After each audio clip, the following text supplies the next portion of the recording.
महकमों की भूमिका बहुत महत्वपूर्ण हो जाती है। पूरे मसले पर चर्चा करने के लिए प्रदेश के जलदाय और ऊर्जा मंत्री बी डी कल्ला हमारे साथ मौजूद हैं। कल्ला साहब, कोरोना का जिस तरह का संकट है, बिजली पानी जैसे दो बड़े महकमे आपके पास में हैं और आपने कल दो बड़े फैसले भी इसको लेकर के लिए गए हैं। कितने तैयार हैं ये दोनों महकमे कोरोना से मुकाबला करने के लिए? कोरोना से मुकाबला करने के लिए हम लोगों ने प्रत्येक जिले पर जलदाय विभाग के माध्यम से जो है कंट्रोल रूम बना रखे हैं। उस पर जिला स्तर पर कोई भी शिकायत आती है तो उसका हल निकालते हैं। इसके अलावा स्टेट लेवल पर भी माननीय मुख्यमंत्री जी ने जो कंट्रोल रूम बना रखा है और 181 जो नंबर है उसके ऊपर कोई भी पानी अथवा बिजली की शिकायत आती है तो वे इस बात को काफ़ी गंभीरता से लेते हैं और हमारे विभाग को सूचित करके उस समस्या का समाधान करते हैं। हम उनको वापस जवाब भी देते हैं कि समस्या का समाधान कर दिया गया। इसके अलावा जिला स्तर पर हमारे जिला कलेक्टर्स हर 15 दिन में अथवा 1 महीने में बराबर मीटिंगें कर रहे हैं और अभी इन दिनों में तो करीब प्राय हर 2-3 दिनों से अथवा 24 घंटे में लगातार बिजली, पानी, मेडिकल एंड हेल्थ, पुलिसकर्मी, इन सब की जो आवश्यक सेवाओं से जुड़े हुए लोग हैं, सफाई कर्मियों की और इनके अधिकारियों की जिला कलेक्टर्स समीक्षा करते रहते हैं। जहाँ तक बिजली कंपनियों का सवाल है, हमारे यहाँ एमडी ऑफिसेज में कॉल सेंटर्स बनाए हुए हैं।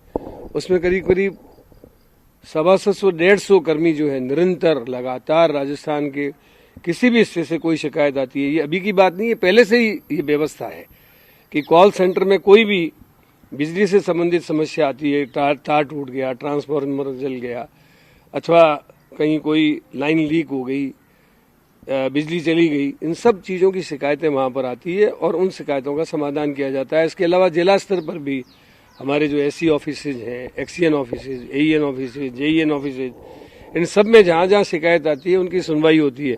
अभी इन दिनों में मैंने ये देखा कि आइसोलेशन में हम लोग जो हैं घरों में रहेंगे, कोई काम नहीं है, लेकिन मैं देख रहा हूँ कि जो हमारे पास पहले टेलीफोन आते थे उससे करीब समझिए कि 5 गुना 7 गुना टेलीफोनों की संख्या बढ़ गई है। आम आदमी जो है अभी बाड़मेर की जो शिव तहसील की एक बात बता रहा हूँ आपको, बिजली चली गई, 2 घंटे से बिजली नहीं आई। उन्होंने एक्सीएन, एईएन, जेईएन सबसे बात की, वो ठीक कर रहे थे। मेरे पास फोन आया तो मैंने कहा कि मेरे पास अभी कोई पीए वगैरह नहीं है, थोड़ा सा आप कष्ट कर सकते हो, उस एक्सीएन के नंबर में जो SMS कर दो। उन्होंने जैसे ही नंबर किए मैंने बात की, उन्होंने कहा मैं साइट पे ही हूँ और अभी 15 मिनट में लाइन ठीक हो जाएगी। 15 मिनट में लाइन ठीक हो गई, उसके बाद उन लोगों का वापस फोन आया कि हमारी लाइन ठीक हो गई। ऐसे अनेक उदाहरण मैं आपको झुंझुनू जिले के, आपके जयपुर के सादुलपुर में अभी एक जगह पानी की लाइन जो है वो नई लगी थी लेकिन उसका जुड़ाव नहीं हुआ था, तो हम लोगों ने बातचीत करके 24 घंटे में कुछ पोर्शन रह गया था, उसको पूरा करके इस कोरोना वायरस की स्थिति में ही हमारे जो जलकर्मी, बिजली कर्मी जो हैं वो लगातार अपना फर्ज समझकर काम कर रहे हैं।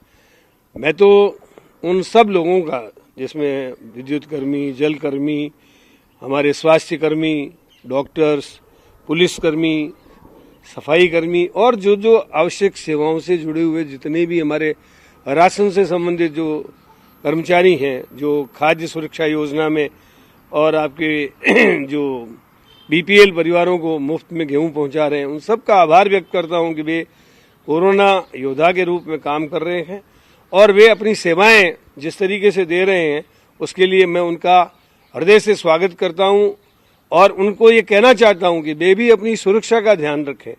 जब वो आम लोगों के बीच में कहीं जाएं या मान लीजिए किसी को राशन बांटें, किसी की सेवा कर रहे हों, तो डॉक्टर्स लोग जो हैं वो पीपीई का जो किट है उसको पहन करके करें, मास्क लगाए रखें और सोशल डिस्टेंसिंग जरूर रखें, क्योंकि वे स्वयं बीमार पड़ जाएंगे तो सेवा करने वाले कहाँ जाएंगे। इसलिए सेवाकर्मी भी अपनी सुरक्षा का, अपने बचाव का पूरा ध्यान रखें। ये जो आवश्यक सेवाओं से जुड़े हुए चाहे कर्मचारी हों, चाहे टेक्निकल कर्मचारी हों, इंजीनियर हों, इनके सैनिटाइजेशन के लिए और बचाव उपकरणों के लिए क्या क्या वहाँ तैयारियां हैं? क्या प्रॉपर साधन हैं उनके पास? निश्चित रूप से हर जिले में हर विधायक ने जैसे मैं अपना स्वयं का उदाहरण बताऊं, मैंने 6 लाख रुपए केवल सैनिटाइजर्स के लिए, सैनिटाइज करने के लिए जो आवश्यक लिक्विड है उसके लिए, मास्क के लिए और भी कोई आवश्यक चीजें हैं उनके लिए हमारे कलेक्टर्स को ऑथराइज किया है कि वे हमारे इस कोटे का उपयोग करें और उसके द्वारा सैनिटाइजर वगैरह बांटे जा रहे हैं, मास्क बांटे जा रहे हैं। और इसके अलावा बहुत से एमएलएज ने जो है ये काम किया है, उससे मेरे ख्याल में कोई कमी नहीं है। और अब अभी हमारी गंगानगर शुगर मिल जो है उसने बड़ी व्यापक मात्रा में जो है उत्पादन शुरू कर दिया है, तो इसकी कोई कमी नहीं रहेगी। आप देख रहे हो जगह जगह हमारी नगर निगम, नगर पालिकाएं, नगर परिषद जो हैं वो जगह जगह मोहल्लों में सैनिटाइज कर रही हैं और जहां जहां संक्रमित लोग मिलते हैं उनमें तो पूरे इलाके की जो है वो उसको सैनिटाइज कर रहे हैं। ये कोरोना संकट है, इसकी वजह से बिजली की खपत में डिमांड सप्लाई का क्या हाल है? क्योंकि ज्यादातर इंडस्ट्रियल जो यूनिट्स हैं वो बंद हैं, तो कुछ कमी तो आई होगी। तो ऐसे में जो पावर जनरेशन प्लांट और सप्लाई का क्या हाल है? देखिए, इसमें अभी बिजली की मांग जो है उद्योगों के बंद होने से बहुत कम हो गई है। हमको कई अपने बिजली घरों को एक तरीके से बंद करना पड़ा है।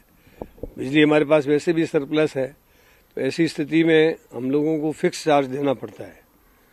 जैसे कोटा, छबड़ा अथवा और भी जो हमारे जनरेटर्स हैं वो जितनी भी बिजली का उत्पादन करते हैं तो वो हम बिजली लेवें या न लेवें, लेकिन हमको उनको फिक्स चार्ज देना पड़ता है। इसीलिए कल माननीय मुख्यमंत्री जी ने हमारे विभाग के अधिकारियों की मेरे साथ मीटिंग ली और उसमें हमने ये तय किया है कि किसान, उद्योगों को चलाने वाले जो लोग हैं, इन सब लोगों के जो, और खास तौर से जो छोटे उपभोक्ता हैं, उन सब लोगों को, इसमें करीब करीब हमारे 1,05,00,000 उपभोक्ता हैं, उन सब लोगों को 2 महीने तक बिजली और पानी के बिल वो नहीं भरेंगे तो वो आगे 2 महीने बाद भर दें। डेफर किया है। डेफर इसलिए किया है, आप जानते हैं कि बिजली का उत्पादन कितना महंगा है और आज के दिन में ये आदमी कहाँ जाके बिल भरे। इस सुविधा को, बिजली का उपभोग तो लोग कर ही रहे हैं, घरों में बैठे बैठे भी कर रहे हैं, तो इसलिए 2 महीने तक डेफर कर दिया गया। 2 महीने बाद वो अपने इन बिलों को जमा करा पाएंगे। और जो लोग डिजिटल तरीके से, मान लीजिए कोई पेटीएम से अथवा कोई आरजीटीएस से पैसे जमा करा देता है, तो ऐसे लोगों के लिए छूट दी गई है कि बिजली यदि इस तरीके से वो डिजिटल माध्यम से जमा करा देंगे तो 5% की उनको छूट भी दी जाएगी। आपके जो कैबिनेट के सहयोगी हैं विश्वेंद्र सिंह, उन्होंने डिमांड की थी कि किसानों की जो बिजली है वो 2 महीने के बिल माफ किए जाए। हालांकि 2 महीने आपने डेफर कर दिया है, लेकिन कई ये भी मांग उठा रहे हैं कि क्यों न माफ कर दिया जाए। देखिए, किसानों को बिजली आप जानते हैं पहले से ही जो है हमारे बिजली, मान लो हम 4 रुपये 60 पैसे में या 4 रुपये 90 पैसे में, 5 रुपये में खरीद रहे हैं और कई बार तो कमी होती है तो 7.5 रुपये यूनिट में, लेकिन किसान को तो हम केवल 90 पैसे में ही बिजली दे रहे हैं। हमारे माननीय मुख्यमंत्री जी ने पहले ही घोषणा कर दी थी कि हम 5 वर्ष तक बिजली की दर में कोई बढ़ोतरी नहीं करेंगे। और बिजली की खपत जो है कृषि के क्षेत्र में कहीं घटी नहीं है। किसान को गांव में आज भी 6 घंटे बिजली बराबर मिल रही है, लेकिन भुगतान अभी कहाँ करें, कहाँ जमा कराएं, और लॉकडाउन होया हुआ है। ऐसी स्थिति में हमने ये किया है कि उनके सब बिल जो हैं वो डेफर कर दिए हैं। जब वो फसल काट करके उनके पास पैसा आएगा तो आराम से पैसा भर देंगे। और कुल मिलाकर के उद्योगों को, कृषि उपभोक्ताओं को, आम उपभोक्ताओं को, सबके बिल 2 महीने प्राय हमने डेफर कर दिए हैं और मैं समझता हूं कि इससे काफी लोगों को लाभ मिलेगा। और इसके वक्त में भी यदि कोई व्यक्ति, कोई कंज्यूमर यदि डिजिटल माध्यम से यदि अपने पैसे भर देता है उसको 5% की हम छूट देंगे। सर, कोरोना संकट की वजह से, क्योंकि आपके दोनों ऐसे बड़े महकमे हैं जिनमें प्रोजेक्ट्स ऑनगोइंग बहुत सारे चल रहे हैं, लंबित बहुत सारे चल रहे हैं, कितना असर पड़ा है जो जलदाय के बड़े प्रोजेक्ट्स हैं उन पर और बिजली के प्रोजेक्ट्स पर? देखिए, बिजली का तो हमारा एक प्रोजेक्ट जो है Suratgarh critical super thermal power project जो है वो अप्रैल में आने वाला था। हो सकता है कि वो करीब करीब डेढ़ एक महीने डिले हो जाए, क्योंकि जब आप देख रहे हो कि अभी पूरा ही लॉकडाउन होया हुआ है, तो ऐसी सूरत में जो बड़े प्रोजेक्ट्स हैं वो करीब करीब 1.5 से 2 महीने लेट हो जाएंगे, क्योंकि वापस गियर अप करने में टाइम लगेगा। इसी प्रकार जो जलदाय विभाग की बड़ी बड़ी महत्वपूर्ण योजनाएं हैं वो भी करीब करीब समझिए कि आप करीब 1.5 महीने से 2 महीने लेट हो जाएंगी। कोशिश हम करेंगे कि जो बहुत कंटिंजेंसी से संबंधित प्लान है हमारे, हमने कोरोना से पहले ही पूरे राजस्थान के लिए माननीय मुख्यमंत्री जी से पैसे स्वीकृत कराए हुए हैं, और गांवों में दूरस्थ ऐसे स्थानों पर जहां सोर्स ही नहीं है पानी का, वहां पर टैंकरों के माध्यम से, ट्रकों के माध्यम से, ट्रैक्टरों के माध्यम से हम पानी पहुंचाते हैं। उसकी व्यवस्था पूरे राजस्थान में हमने कर रखी है, इसलिए पर्याप्त राशि हमारे पास मौजूद है। और गर्मी को देखते हुए अप्रैल मई जून में हमने पर्याप्त पुख्ता व्यवस्था कर रखी है, कहीं पर भी पीने के पानी की कोई समस्या नहीं आएगी। क्योंकि कंटिजेंसी प्लान आप बनाने की बात कह रहे हैं, लेकिन अप्रैल में अब 5-10 दिन का जो अरसा आने वाला है, इसमें टेम्परेचर काफी इंक्रीज हो जाएगा और बहुत सारी जगहों पर पेयजल की किल्लत होना शुरू हो जाएगी। ऐसे लोगों पर क्या लॉकडाउन अगर आगे खिसकता है, पूरी तरह नहीं खुलता है, तो कोई असर तो नहीं पड़ेगा? निर्बाध आपूर्ति हो पाएगी ऐसे इलाकों में? पेयजल आपूर्ति में कहीं कोई कमी नहीं आएगी। मैं तो ऐसा विश्वास रखता हूं कि 14-15 तारीख से पहले राजस्थान में इतनी गर्मी पड़ेगी कि कोरोना जो है, जो साइंटिफिक कंडीशंस में जैसे 30 डिग्री टेम्परेचर तक वो सर्वाइव करता है, ऐसा प्राय अखबारों में, समाचार पत्रों में आया है। तो इस हिसाब से राजस्थान में इतनी 40 डिग्री से ऊपर टेम्परेचर हो जाएगा तो कोरोना का वैसे असर नहीं रहेगा, लेकिन जो संक्रमित लोग हैं उनसे हमको अपने आप को बचाना पड़ेगा, क्योंकि इसमें बचाव ही सबसे बड़ा उपाय है। सबको सुरक्षित, संरक्षित रहना चाहिए। सर, इस कोरोना में सोशल डिस्टेंसिंग बहुत जरूरी है और स्क्रीनिंग भी बहुत जरूरी है, लेकिन देखने में यह आ रहा है कि इतना लॉकडाउन होने के बावजूद बहुत सारी जगहों से लॉकडाउन के उल्लंघन के समाचार हर जगह से आते हैं। कई जगह जो मेडिकल कर्मी हैं उनके ऊपर हमले हो रहे हैं। ऐसे में किस तरह से इसको, लॉकडाउन को पुख्ता तौर से लागू किया जाए, बचाव कैसे हो? इसमें तो मैं पूरे राजस्थान की जनता से ये अपील करना चाहता हूं कि वे इस बात को समझें कि कोरोना वायरस जो है आदमी से आदमी में फैल रहा है, तो इसलिए हमको संक्रमित व्यक्तियों से बचना है और दूसरों को बचाना है। यदि कोई व्यक्ति लंबे समय से बुखार पीड़ित है, उसको यदि खांसी हो रही है, जुकाम हो रहा है, बुखार हो रहा है, तो तत्काल उसको अपनी मेडिकल जांच करानी चाहिए। कोई शर्म नहीं करनी चाहिए, ताकि वो सुरक्षित होगा और उसके बाद ऐसे व्यक्ति से हमको सुरक्षित रहना है। इसलिए लॉकडाउन किया गया है कि लोग घर में रहें, सुरक्षित रहें, संरक्षित रहें और अपने आप को बचाए रखें। मैं तमाम राजस्थान के लोगों से अपील करना चाहता हूं कि ये लॉकडाउन उनके हित में है, समाज के हित में है, प्रदेश के हित में है, देश के हित में है। इसलिए घर में रहकर ही हम इस कोरोना वायरस से बच सकते हैं। और संक्रमित व्यक्ति यदि कोई हो गया है आपके घर में, आपके पड़ोस में अथवा कहीं, तो उसकी तत्काल सूचना देकर उसको, उसका डॉक्टर परीक्षण कराकर उसका इलाज कराएं, क्योंकि ऐसा नहीं है कि लाइलाज बीमारी है। कोरोना से काफी लोग जो हैं, जो संक्रमित हो गए थे, वो बचे भी हैं, राजस्थान में भी बचे हैं। इसलिए कोई घबराने की जरूरत नहीं है। जो भी संक्रमित व्यक्ति है वो डॉक्टर को दिखाए, और जो संक्रमित नहीं है वो अपने आप को ऐसे लोगों से बचाए। बिल्कुल। कल्ला साहब, आखिरी सवाल, ये कोरोना का जो संकट है, इसके बीच में जो दोनों, क्योंकि आपके बड़े प्रोजेक्ट वाला डिपार्टमेंट भी है, साथ ही बजट का एक बड़ा पार्ट है, वो भी इन दोनों डिपार्टमेंट्स में जाता है। बजट खर्च करने में टारगेट्स कितने प्रभावित होंगे, क्योंकि लॉकडाउन काफी इस पे असर जरूर डालेगा? आपको क्या लगता है, बजट खर्च करने में भी और प्रोजेक्ट के इम्प्लीमेंटेशन में कितना वक्त लगेगा, और इसको फिर आगे कैसे गैप को मिटाया जाएगा?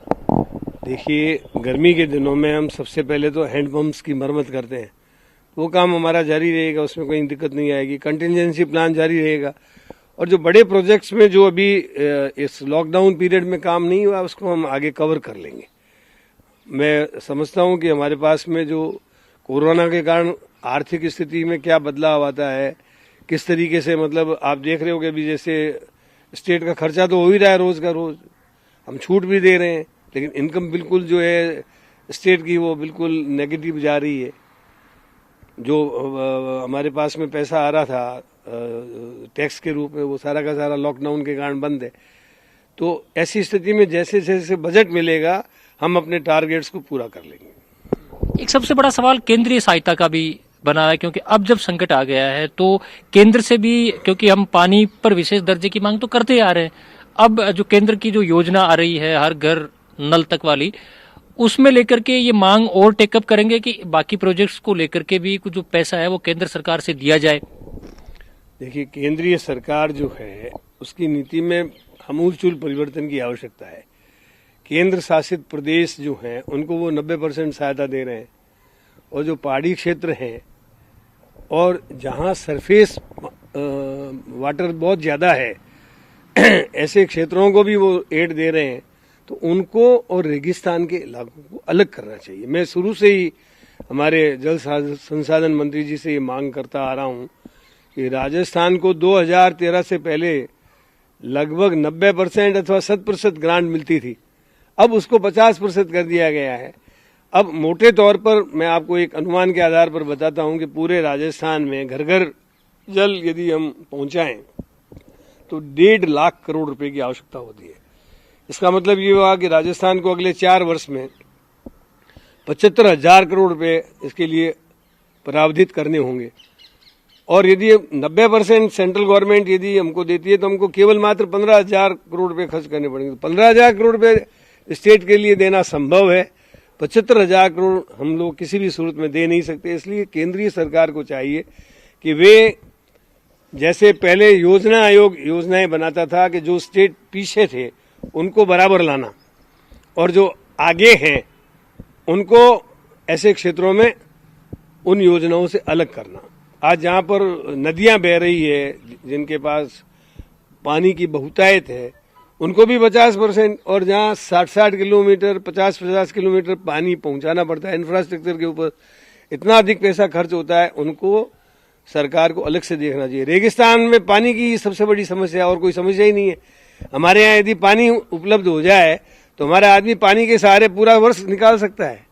इसलिए जल को अमृत के समान हमने माना है।